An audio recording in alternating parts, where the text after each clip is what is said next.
भारत एक सेकुलर मुल्क है, यह बात अब सिर्फ किताबों में बची है। ज़मीनी सच्चाई ये है कि भारत तेज़ी के साथ एक हिंदू राष्ट्र में तब्दील हो रहा है।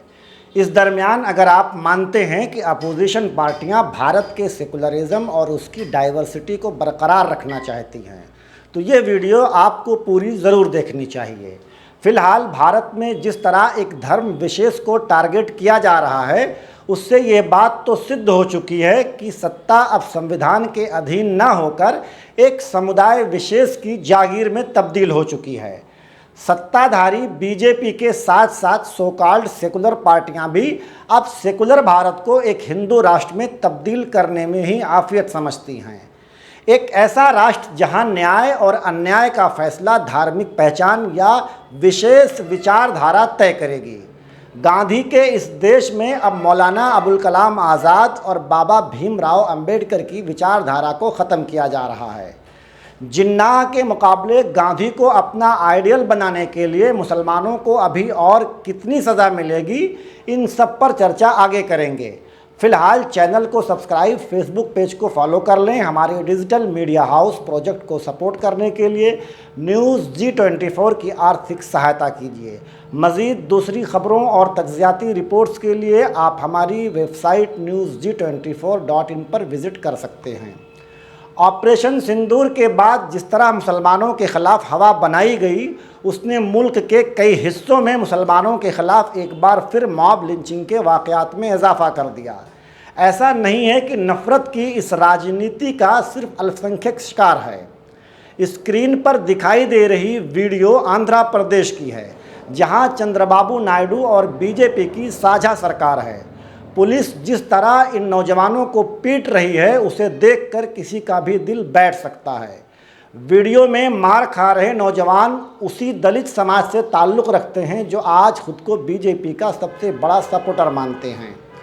इससे पहले अलीगढ़ की घटना आपके सामने है, जहां बीफ स्मगलिंग के शक में 4 मुसलमानों को पीट पीट कर अधमरा कर दिया गया। बात यहीं पर ख़त्म नहीं होती। पीड़ित परिवारों ने जब इसके खिलाफ मामला दर्ज कराया तो पुलिस ने काउंटर FIR के तौर पर उल्टा मुसलमानों के खिलाफ भी संगीन धाराओं में मामला दर्ज कर दिया।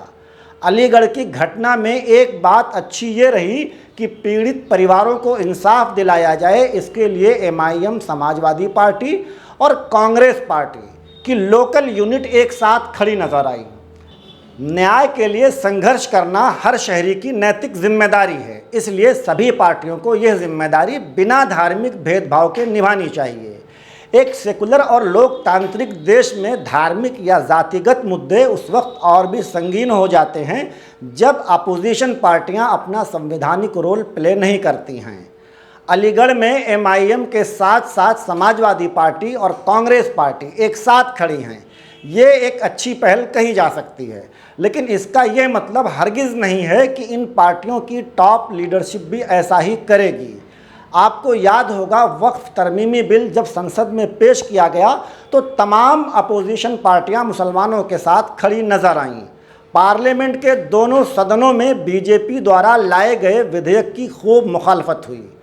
हालांकि ये बात सब जानते थे कि वक्फ तरमीमी बिल को रोक पाना अपोजिशन पार्टियों के बस की बात नहीं है। शायद यही वजह रही होगी कि राहुल गांधी और Priyanka Gandhi late night voting में मौजूद नहीं रहे। इस पूरे मामले में मुसलमानों को आखिरी वक्त तक यकीन था कि चंद्रबाबू नायडू, नीतीश कुमार और जयंत चौधरी कम अज़ कम इस बिल को पास होने से रोकेंगे। चूँकि तमाम सो कॉल्ड सेकुलर पार्टियों का एजेंडा बीजेपी से अलग नहीं है, इसलिए संसद में शोर शराबा करके मुसलमानों से हमदर्दी जता दी गई। अब मामला सुप्रीम कोर्ट में है, जहां सुनवाई मुकम्मल करके फैसला महफूज कर लिया गया है। सुप्रीम कोर्ट से इंसाफ मिलेगा या एक बार फिर बाबरी मस्जिद, ज्ञानवापी और संभल जामा मस्जिद की तर्ज पर सिर्फ फैसला सुनाया जाएगा, इस बात को हम कोर्ट के विवेक पर छोड़ देते हैं। पिछले कई बरसों में कोर्ट के फैसलों को देखते हुए सुप्रीम कोर्ट के सीनियर वकील महमूद पराचा कहते हैं कि सुप्रीम कोर्ट से भी बहुत ज़्यादा उम्मीद नहीं लगा सकते। एडवोकेट महमूद पराचा की माने तो वक्फ प्रॉपर्टी अब सिर्फ और सिर्फ आंदोलन के ज़रिया ही बचाया जा सकता है।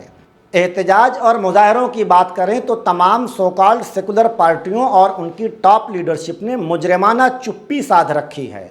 सपा, बसपा, कांग्रेस, टीएमसी या किसी भी अन्य दल ने अभी तक एक भी धरना, प्रदर्शन या एहतजाज नहीं किया।